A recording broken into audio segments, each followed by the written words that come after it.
So last June during Computex 2023, I was invited in Cooler Masters headquarters and I was lucky enough to see and experience a lot of new and interesting products, and among those are these two new dual tower heatsinks, namely the Hyper 620S and the 622 Halo. Generally, Cooler Master is one of the better brands out there offering solid products. This includes their Hypercooler lineup, which includes the Hyper 212, which during at its release is one of the best value to performance coolers out there.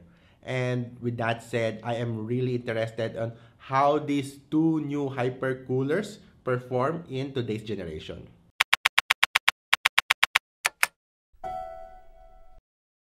Based from the specs and current market price, the Cooler Master Hyper 620S and 622 Halo are positioned to take on those coolers that are somewhere in between the budget and premium lines, targeting users who are looking for a great performing cooler without really jumping on the AIO segment. Going to the actual product itself, within the box, one can expect the following parts: the cooler itself, some manuals, screws, brackets, and finally a tube of their cryo-fused thermal paste. Design-wise, let us first start with the Hyper 620S. This chunky cooler focuses more on the value and performance with a bit of sacrifice in the aesthetics department.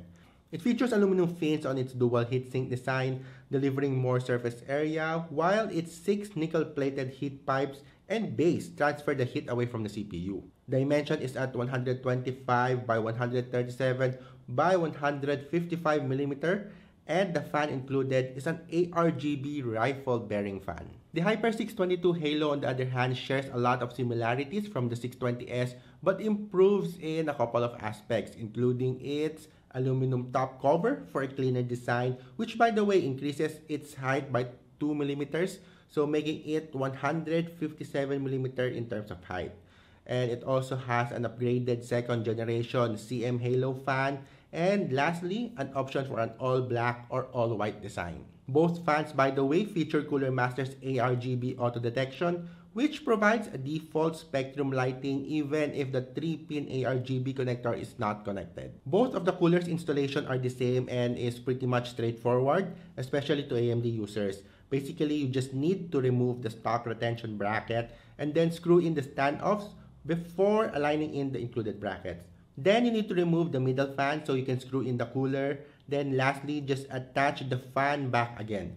Process is the same for Intel users with the only addition of using the additional bracket to mount the standoffs. Only complaint that I can say here is why are they still using plastic bracket at this price point? Moving on to testing, since this is the first tower cooler that I've tested here in the studio, comparisons will be a little bit limited as I'll be only comparing this one with my downdraft coolers that I tested previously. And with that said, let's check some benchmarks. Idle is a win for our Cooler Masters cooler, but usually it doesn't indicate anything on how good a cooler performs. But based from my next test, which is a static 4.1 GHz at 1.15 volts, both the Hyper 620S and 622 Halo fared better against the other coolers. But I was a little bit disappointed as I was expecting it to be much better given that it's heavier and bigger than all of them. Running it with PBO enabled produced similar trend, still averaging within 80s, and still both cooler performs within the same range as each other. I included gaming temps here, but this might not be the best representation as I am pretty much GPU bottlenecked even though I reduced the actual game resolution to 720p. But we can still see differences and improvements, especially at max fan speeds. Noise level, on the other hand, show a different side between the two coolers. The Halo fans from the Hyper 622 were significantly quieter as compared to the 620S fans. And you might say that it only matches the SI100 in terms of noise level, but remember that we are running two fans here and it is really quiet at 50%.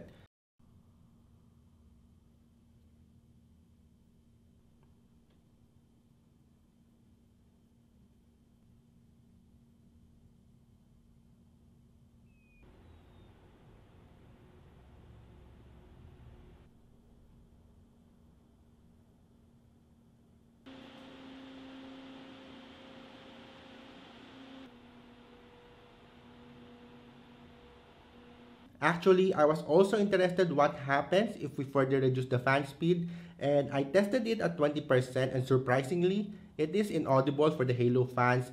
And what's better is that we are only losing a couple degrees as compared to other fan speed. And if you're gonna ask me, I won't mind having a slightly warmer CPU in exchange for a whisper quiet system. And as for my inputs, it's actually quite refreshing to test out new tower heatsinks, moreover dual tower ones, as I've been using a lot of AIOs and low profile coolers for the past few years.